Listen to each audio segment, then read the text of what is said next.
Hey now, it's the Rob from 106.1 KISS FM, here with my broadcast colleague Eric Cornish with WKDQ, ready for another Enhancement Talent. We are rocking the blue and white today. Absolutely we are. And let me also wish you a belated happy anniversary to you and Mrs. Cornish. Thank you very much. 9 years, and you know, she joined me during the invasion angle, and she stayed with me. You met at like a wrestling pay-per-view, correct?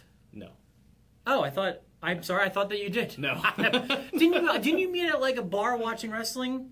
No. All right, then I really apologize. I'm sorry. No, but it's a good story. I like that. Yeah, I mean, go with it. Run with it. Because it was like we were at the Friendly Tap, and Tim White was there serving up drinks. In Boston? Yes. What were you guys doing in Boston? You know, and then Tim White took his own life right there. But it was true love. No, anyway, but no, we didn't. But that's a good story. I'm sorry. Well, happy anniversary to both of you. We've got a fun edition of the Enhancement Talent today. We're going to talk about ring announcers. Yes. In the light of what I feel is one of the more surprising releases, I'll say, of all time. I mean, really, over the last few years, at least, Justin Roberts was let go after Raw on Monday night, and I feel like there's something more to it, but it's really strange. I hear people saying that he was arguing with Michael Cole. Some people saw that during Raw. I don't know if that. I wonder if Michael Cole has the kind of pull.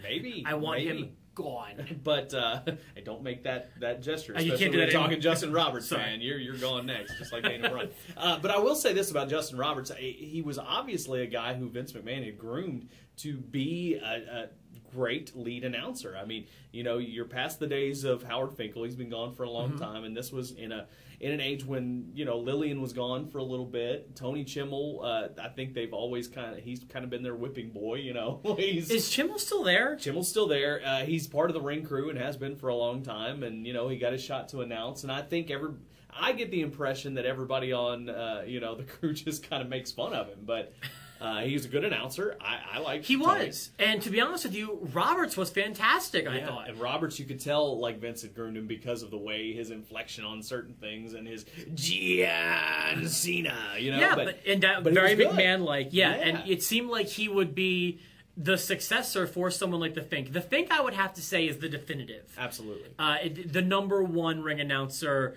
you know, with the possible exception of Michael Buffer. I'm talking about in any sport at all. You know, The Fink was the voice of the WWF, even during, you know, their heyday. You know, and when the Attitude Era kind of came to the end, that's when The Fink kind of went by the wayside. When you talk about Tony Chimmel, there were a few years where I felt SmackDown was the dominant show on WWE, and Tony Chimmel, I thought, was the ring announcer during those years. Yeah, and it'd be interesting to see what they do. I've heard that they may bring Lillian over to the Raw crew and then bring Eden up to the SmackDown crew. She's been doing NXT a lot. That's, of course, Cody Rhodes' wife. Right.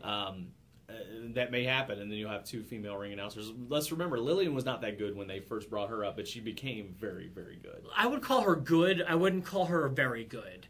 I'd much rather have Roberts, Fink, Chimmel than Lillian, but Lillian's good. Let's talk about some other ring announcers throughout history. Let's do it. Who else did you enjoy? I thought that Gary Michael Capetta was a fantastic ring announcer for the NWA and WCW. As a matter of fact, I've read his book. And I his have book too. Is very good. I've read it cover to cover, and it was a good read. Yeah. Man, I can't remember her name, but there was a female, like lower level WWF Mike announcer. McGurk. Yeah, it was Mike. That's what it was, like a male's name. Mike McGurk was her name. Yeah, she was very good. You had Mel Phillips, the black guy that was involved with all the scandal, you know, that kind of went on back in the day. If you haven't, read up on Mel Phillips. Why does that ring a bell? Who was he? Who did he announce for? He announced for WWF back in the 80s. In the 80s? Yeah. Why does this not ring up? Yeah, look him up, and he was always pretty good. Then I will say, like, you know, even in the Memphis days, of course, I've always got to go to the Memphis days. You know, when you had Lance Russell, who also, he would announce, you know, the matches and would also do play-by-play. I thought Lance Russell was just a great delivery of everything. You know me, I've seen far less Memphis stuff than you have. I will certainly agree to the fact that he is a legendary voice in sports and in wrestling. Yeah, he had just a very relatable type delivery in anything that he did, and he had a way of putting over angles better than anybody else. So. And no announcer could, you know, put the exclamation point on a pile driver from Jerry Lawler, quite like Lance Russell. Right? You know what I mean? And he was the man to be there.